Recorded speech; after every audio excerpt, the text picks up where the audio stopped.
ఇది governor ప్రసంగమే madam. Page number 4.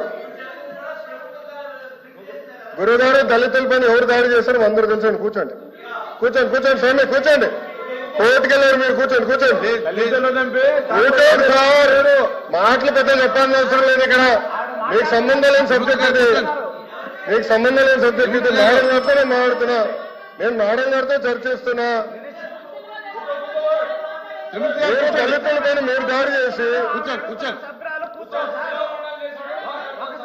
దళితులు గుండు కొట్టించిన వ్యక్తి మీరు మీరు మారుతారా? మీరు మారుతారా? మీరు మారుతారు అధ్యక్ష? మీరు ఎట్లా మారుతారు? మీరు దయచేసి కూర్చోండి. చాలా స్పష్టంగా చెప్తున్నా. ఎందుకు మారుతారు? మీరే మాట్లాడేది. మీరు ఒక ఎత్తు, ఇంకొక ఆయనేమో డైరెక్ట్ గా సవాన్ని డోర్ డెలివరీ చేశారు. అలాంటి వాళ్ళు కౌన్సిల్ ఉన్నారు. ఇంకో సభ్యుడేమో డోర్ డెలివరీ కూడా చేశారు. అవసరం లేదు మాట్లాడేది. హలో బ్రదర్, కోర్టుకెళ్ళింది మీరు. లోకేష్ గారు ఫ్యాక్ట్ చెప్తున్నా. లోకేష్ గారు ఫ్యాక్ట్ చెప్తున్నా. ఇక్కడ చాలా స్పష్టంగా లోకేష్ గారు అధ్యక్ష, ఇక్కడ చాలా స్పష్టంగా లోకేష్ గారు తెలుగు చాలా స్పష్టంగా మళ్ళీ చెప్తున్నా అధ్యక్ష.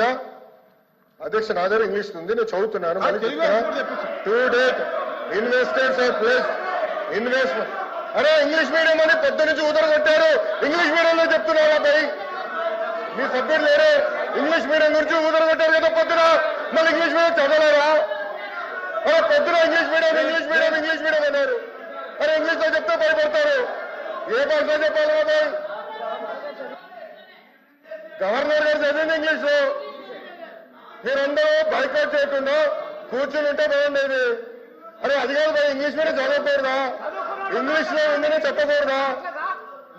అరే మీరే ఇంగ్లీష్ మీడియం అని పెద్ద కొట్టారు. నేను స్పీచ్ ప్రిపరేషన్ వెళ్ళినప్పుడు ఒక సభ్యుడు వేసి ఇంగ్లీష్ మీడియం ఎత్తేస్తామని కూడా మాట్లాడారు. అరే ఎట్లా తెలుగులో మాడితే చెప్పంటారు, ఇంగ్లీష్ లో మాడితే చెప్పంటారు.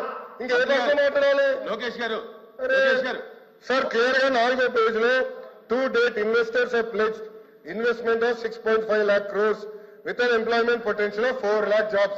అధ్యక్ష ఇది మా పార్టీ విధానం, ఇది ప్రభుత్వ నినాదం. క్లియర్ గా చెప్పాం అధ్యక్ష. గవర్నర్ గారు కూడా ఇది చదివారు అధ్యక్ష. దయచేసి మేడం గారు గుర్తుపెట్టుకోవాల్సిందిగా కోరుతున్నాం.